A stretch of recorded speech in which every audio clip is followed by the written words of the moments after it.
Hari ini kita belajar sekali lagi, bukan sekali lagi, mungkin kita akan terus belajar tentang ini, mmm, tentang iman yang sederhana, imperfect faith. Kalau diterjemahkan itu jadi iman yang tidak sempurna.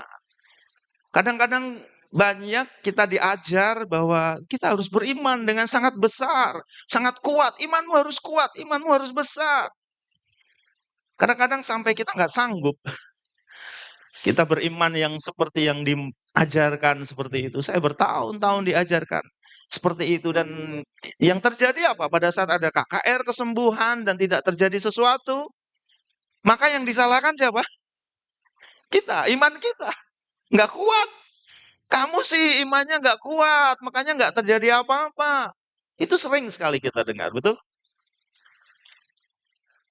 Dan itu mengacaukan pikiran kita bahwa oh ternyata iman kita tuh menentukan sekali harus kuat betul-betul sesuai standar yang Tuhan mau.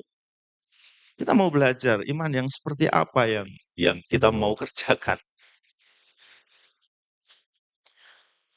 Saya tidak mengatakan bahwa tidak harus imannya besar ya, tapi kita mau belajar dari firman Tuhan, bagaimana Tuhan memandang iman kita.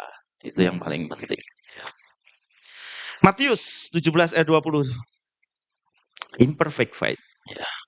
Ia berkata kepada mereka, karena kamu kurang percaya, sebab aku berkata kepadamu, sesungguhnya sekiranya kamu mempunyai iman sebesar biji sesawi. Biji sesawi itu apa? Ada yang tahu biji sesawi? Sesawi itu sesem, bukan sesem ya. Bukan, ya, sesawi itu kalau yang dipakai untuk burger atau bumbu itu sebenarnya bumbu dari barat. Yang kuning itu apa ya? Eee, mustard, ya mustard, mustard itu bijinya pohonnya gede banget, pohonnya gede tapi kecil sekali seperti, biji yang paling kecil yang pernah dilihat apa? Bayam, ya sekitar itu ya, biji bayam itu. Tapi pohonnya gede, kalau pohonnya seperti bayam ya okelah gitu, tapi itu pohonnya gede, gitu. Itu dipakai bumbu, mustard, ya kalau tahu pernah makan burger gitu pasti pakai mustard bumbunya. Nah, iman seperti itu yang Tuhan mau ada di dalam hati kita. Sebesar sebiji sesawi, tapi hamba Tuhan ajarkan iman kita harus besar. Iya, saya setuju iman kita harus besar, tapi di mata Tuhan, untuk kita punya iman sebiji sesawi saja cukup buat Tuhan. Karena yang mengerjakan sebenarnya siapa? Iman kita atau Tuhan? Tuhan. Kita cukup punya iman sebiji sawi, sebesar sebiji sawi.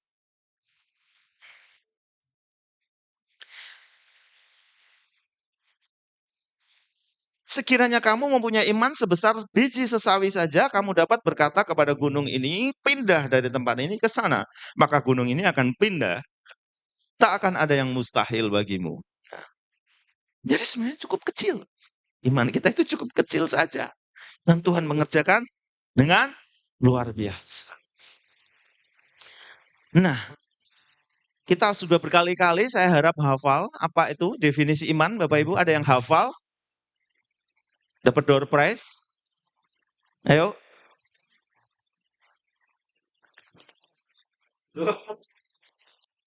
Iman adalah dasar dari segala sesuatu yang kita harapkan dan bukti dari segala sesuatu yang tidak kita lihat. Tuh bisa semua loh.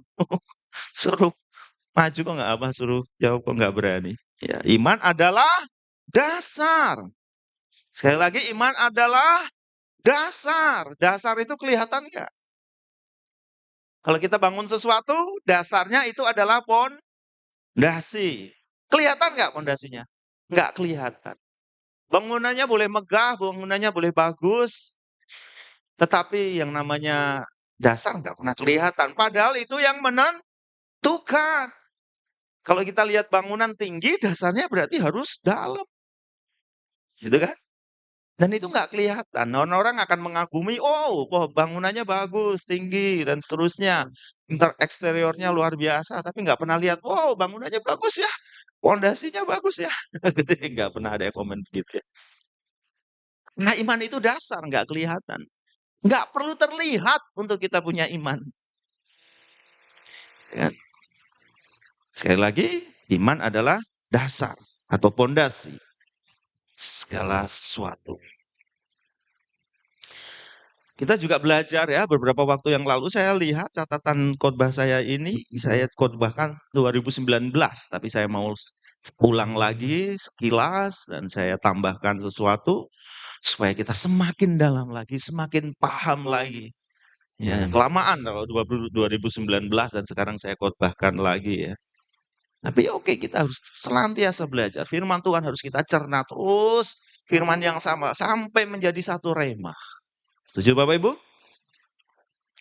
Asal iman, Roma 10 ayat 17. Jadi iman timbul dari pendengaran dan pendengaran oleh firman Kristus.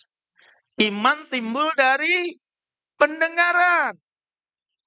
Pendengaran oleh firman Kristus. Jadi yang bisa timbul itu karena kita ada firman Kristus yang kita masukkan. Sesuatu yang tidak pernah timbul itu sebenarnya karena nggak ada. Tetapi sesuatu itu akan timbul kalau itu memang ada.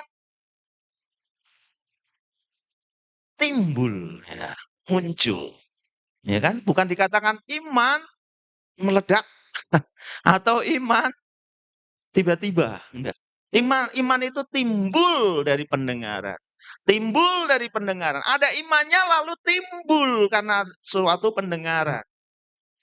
Oleh karena firman Kristus itu sebabnya. Oh ya, bulan ini kita dalam tema disiplin rohani. Disiplin rohani itu apa? Hal-hal yang berguna untuk rohani.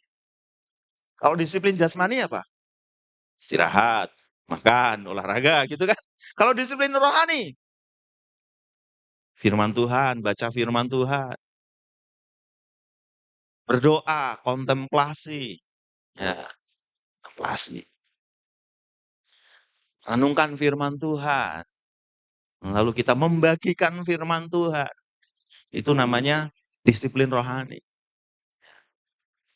Jadi kita bisa nggak bisa, mau nggak mau kita harus masukkan firman sebanyak-banyaknya sampai suatu saat timbul. Tahu maksudnya ya? Iman timbul dari pendengaran.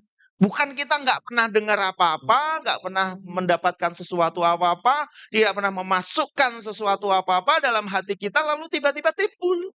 Nggak bisa. Harus kita masukkan, lalu timbul. Anggap ya, anggap sesuatu ya. Jadi intinya supaya iman kita timbul apa? Firman Tuhan. Harus terus kita masukkan. Paham nggak paham, mudeng nggak mudeng. Terus. Supaya iman timbul. Itu sebabnya tidak salah kalau orang yang memang sering dengar firman Tuhan, entah itu pergumulan dalam sehari-hari atau dalam pertemuan-pertemuan ibadah ini, hidupnya pasti beda. Imannya pasti beda dengan orang yang sekali-sekali datang, setahun sekali datang, setahun sekali baca firman. Karena nggak ada yang dimasukkan, nggak ada yang timbul. Mulai nangkap. Mulai tangkap, itu perlunya kita baca firman, itu perlunya kita bersekutu, itu perlunya kita datang satu pertemuan ibadah untuk kita dapatkan firman Tuhan. Supaya suatu saat bisa mulai nangkep ini. Mulai nangkep ini. Iya, saya senang mulai nangkep. Suatu saat bisa timbul pada saat kita menghadapi sesuatu masalah. Dalam himpitan-himpitan dan seterusnya, dalam faktor-faktor apapun, ekonomi, hubungan, dan seterusnya, kita butuh iman untuk keluar dari situasi tersebut. Bagaimana kita bisa beriman kalau kita tidak pernah memasukkan firman Tuhan di dalam hati kita? Lanjut. Iman yang saya harapkan, Bapak Ibu, yang Tuhan harapkan tentunya, bukan iman yang karena kita ini lagi dipancing-pancing untuk kita beriman. No. Saya oke lah, misalnya pembicara melakukan sesuatu, berbicara dengan karunia-Nya dan itu membangkitkan iman kita. Oke, it's good. Tapi yang Tuhan mau iman dengan pengertian. Tanpa dipompa-pompa seperti itu, tanpa dimotivasi, kita punya iman tetap. Karena kita beriman dengan pengertian, tidak dengan apa ya? Oh, apa yang saya sebut ya?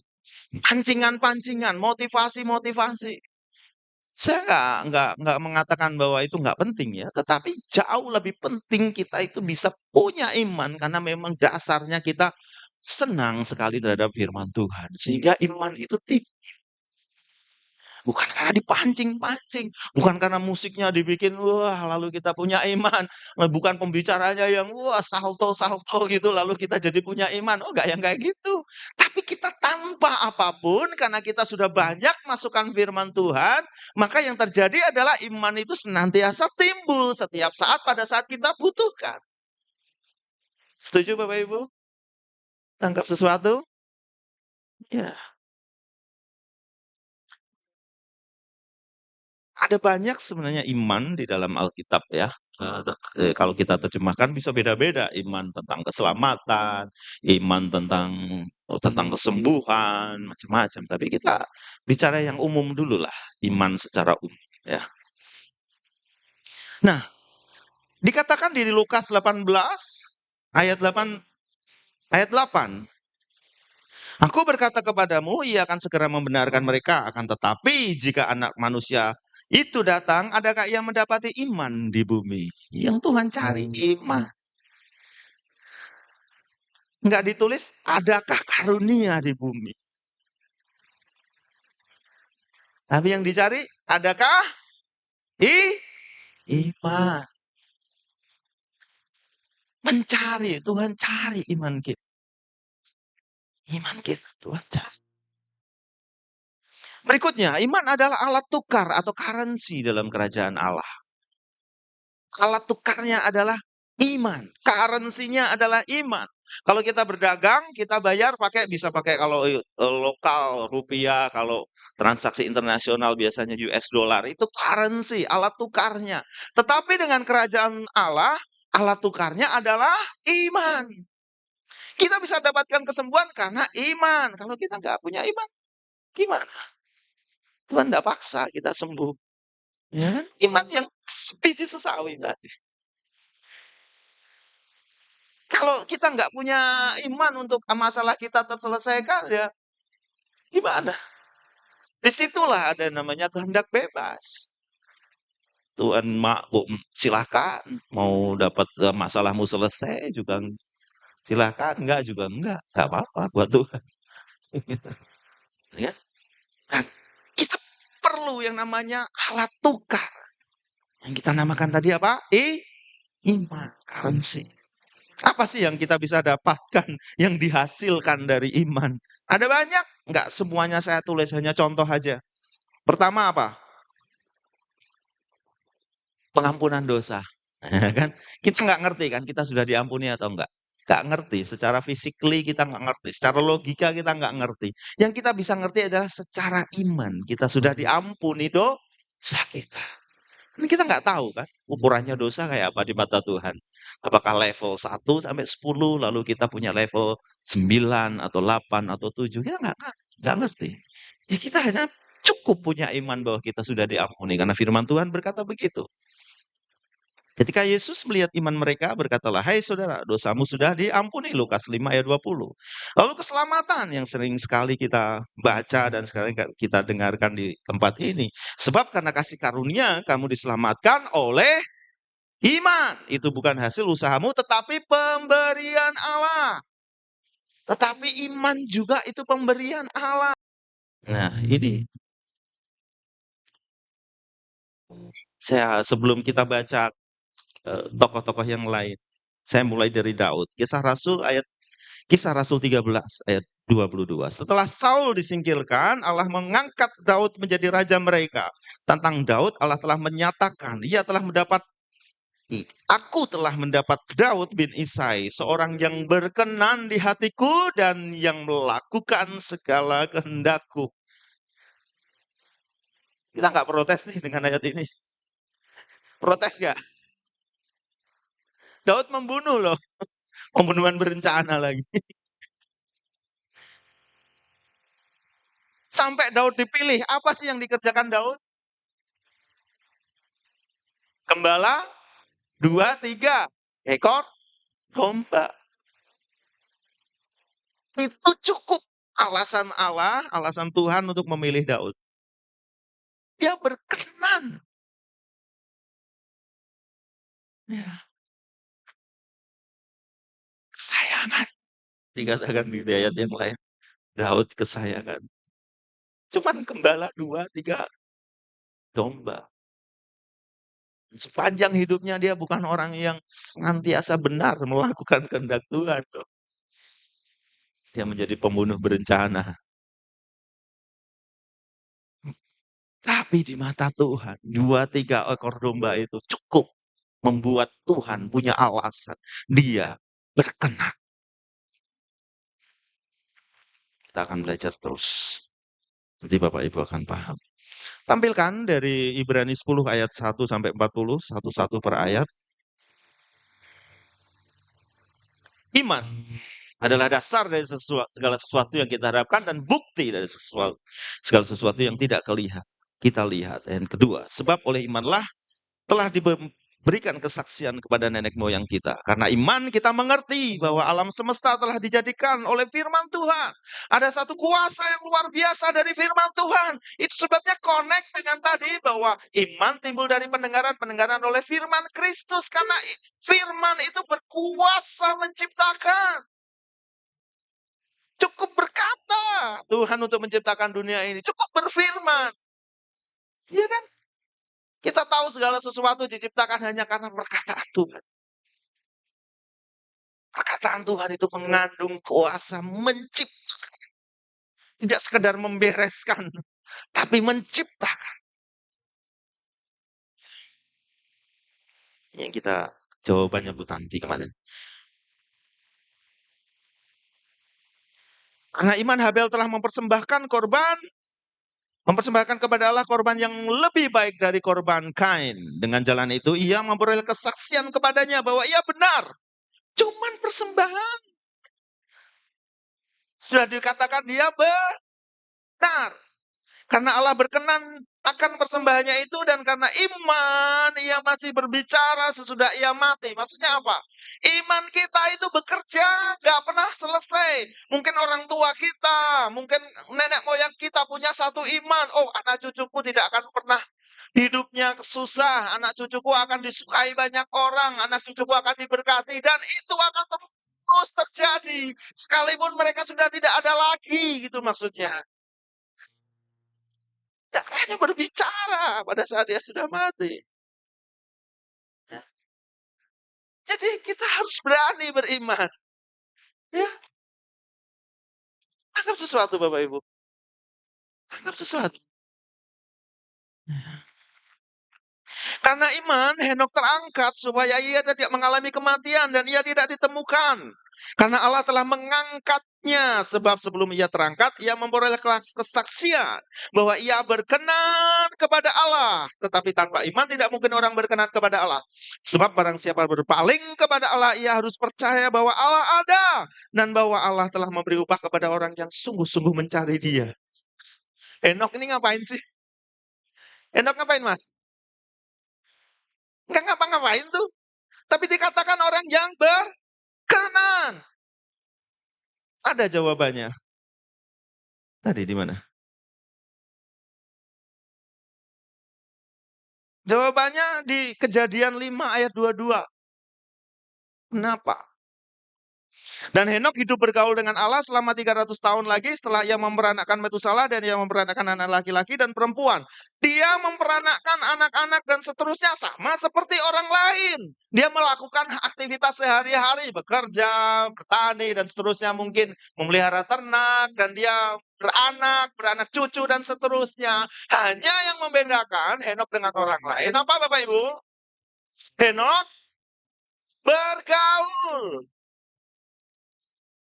Bergaul. Bergaul. Dia nggak jadi imam. Dia yang nggak yang membelah gunung. Dia nggak membelah laut, berau. Dia nggak bikin mujizat yang luar biasa, dia cuma bergaul. Tapi cukup bagi Tuhan beralasan bahwa dia berkenan.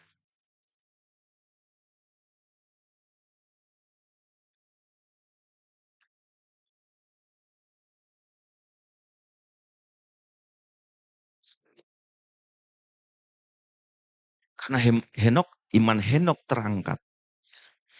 Sebab barang siapa berpaling kepada Allah, ia harus percaya bahwa Allah ada. Cukup kita percaya bahwa Allah itu ada. Cukup buat Allah punya alasan untuk mengangkat Henok, dan dia labelin si Henok dengan dia oleh karena iman. Ya kita datang ke sini karena kita percaya Allah ada, kan? Betul kan? Kalau kita nggak percaya, ngapain kita datang nyanyi-nyanyi, nyembah, berdoa, gitu kan? Kita percaya Allah ada. Karena iman, saya lanjutkan dengan cepat ya, karena 40 ini ya, supaya Bapak Ibu nancep ini pemahamannya. Karena iman maka Nuh dengan petunjuk Allah tentang sesuatu yang belum kelihatan. Ya. Dia suruh bikin apa? Bikin apa? Bahtera. Di atas gunung bikin bahtera. Dengan taat mempersiapkan bahtera untuk menyelamatkan keluarganya, dan karena iman itu ia menghukum dunia, dan ia ditentukan untuk menerima kebenaran sesuai dengan imannya. Karena iman, Abraham taat ketika ia dipanggil untuk berangkat ke negeri yang akan diterimanya menjadi milik pusakanya, lalu ia berangkat dengan tidak mengetahui tempat yang ia tuju. Gak ngerti, pokoknya jalan aja. Gak ngerti, suruh kemana. Bahkan keponakannya kan suruh milih ya, kalau kamu ke kanan, aku ke kiri. Kalau kamu ke kiri, aku ke kanan. Yang dilihat keponakannya apa? Sana bagus, tanahnya subur, dan seterusnya. Ya, tapi karena janji, sekalipun tanahnya nggak subur, jadi subur gitu loh. Karena janji. Sekalipun sulit semua keadaannya, tapi karena ada janji Tuhan kita diberkati, maka kita akan diberkati. Karena iman ia diam di tanah yang dijanjikan itu seolah-olah di suatu tanah asing, dan di situ ia tinggal kemah dengan Ishak dan Yakub yang turut menjadi ahli waris janji yang satu itu. Sebab ia menanti-nantikan kota yang mempunyai dasar yang direncanakan dan dibangun oleh Allah. Karena iman ia juga dan Sarah beroleh kekuatan untuk menurunkan anak cucu walaupun usianya sudah lewat, karena ia menganggap dia yang memberikan janji itu setia. Dasarnya karena Tuhan setia. Itulah sebabnya maka dari satu orang malah orang yang telah mati pucuk terpancar keturunan besar seperti bintang di langit dan seperti pasir di tepi laut yang tidak terhitung banyaknya. Mati pucuk tahu ya? Mati pucuk ya? Impoten. Jelas ya. Bisa nggak impoten punya anak? Pastinya nggak bisa. Tapi karena iman. Di dalam iman, mereka semua ini telah mati sebagai orang-orang yang tidak memperoleh apa yang dijanjikan itu, tetapi yang hanya dari jauh melihatnya dan melambai-lambai kepadanya, dan yang mengakui bahwa mereka adalah orang asing dan pendatang di bumi ini. Sebab mereka yang berkata demikian menyatakan bahwa mereka dengan rindu mencari suatu tanah air. Dan kalau sekiranya hal ini itu mereka ingat akan tanah asal yang telah mereka tinggalkan, maka mereka cukup mempunyai kesempatan untuk pulang ke situ. Tetapi sekarang mereka merindukan tanah air yang lebih baik, yaitu satu tanah air sorgawi. Sebab itu Allah tidak malu disebut Allah mereka. Karena ia telah mempersiapkan sebuah kota bagi mereka. Karena iman, maka Abraham tatkala ia dicobai untuk mempersembahkan Ishak, ia yang telah menerima janji itu rela mempersembahkan anaknya yang tunggal. Walaupun kepadanya telah dikatakan, keturunan yang berasal dari Ishaklah yang akan disebut keturunanmu. Sampai rela memberikan anaknya. Karena apa? Karena iman. Mana ya imannya? Karena ia berpikir bahwa Allah berkuasa membangkitkan orang-orang sekalipun dari antara orang mati. Dan dari sana ia seakan-akan telah menerimanya kembali. Dia nggak akan takut sekalipun anaknya dipersembahkan dan itu akan mati. Karena dia tahu, dia mengerti, dia punya iman bahwa Allah bisa mengambil dari sesuatu yang mati. Dia bisa bangkitkan dari sesuatu yang mati. Itu loh maksudnya. Anggap ya. Kenapa dia rela ya? Karena dia punya iman. Iman yang bagaimana? Karena segala sesuatu dari Allah dapat janji bahwa keturunannya akan seperti bintang di langit dan pasir di laut. Sekalipun anaknya yang melalui Ishak ini akan disebut keturunannya itu mati. Dia percaya bahwa Allah bisa bangkitkan. Gitu loh. Keren ya? Keren ya? Sederhana sekali ya imannya ya. Nggak neko-neko.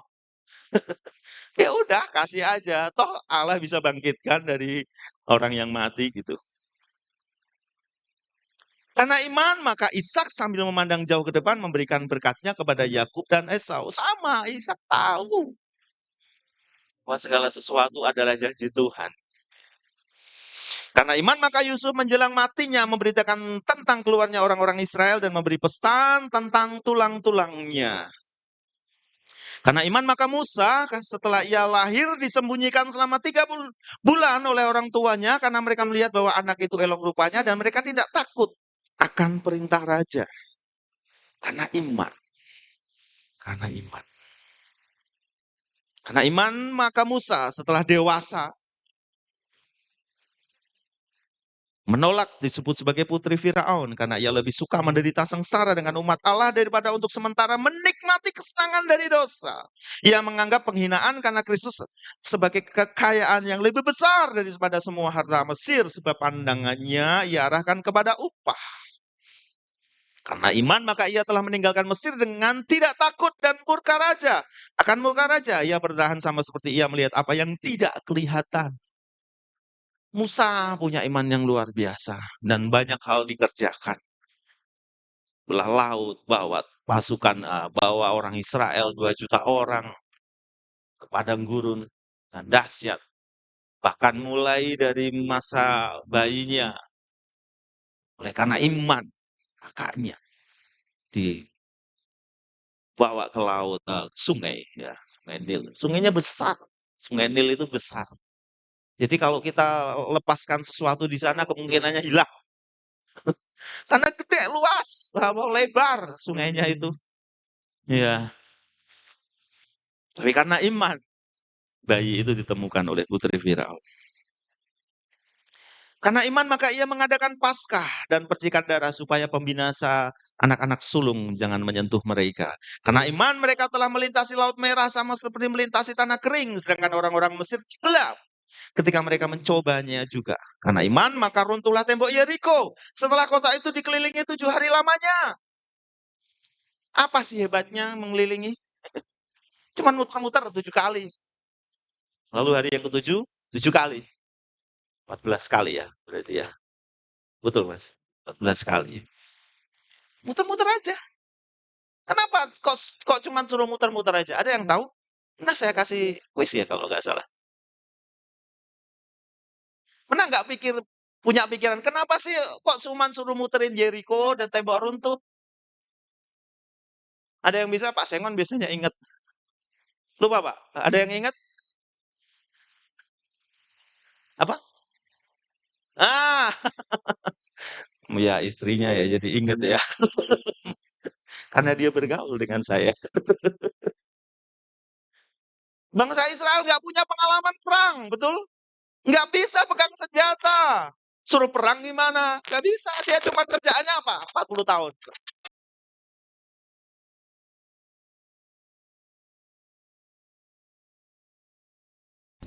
Muter-muter aja gitu. Runtuh kan tembok Yeriko.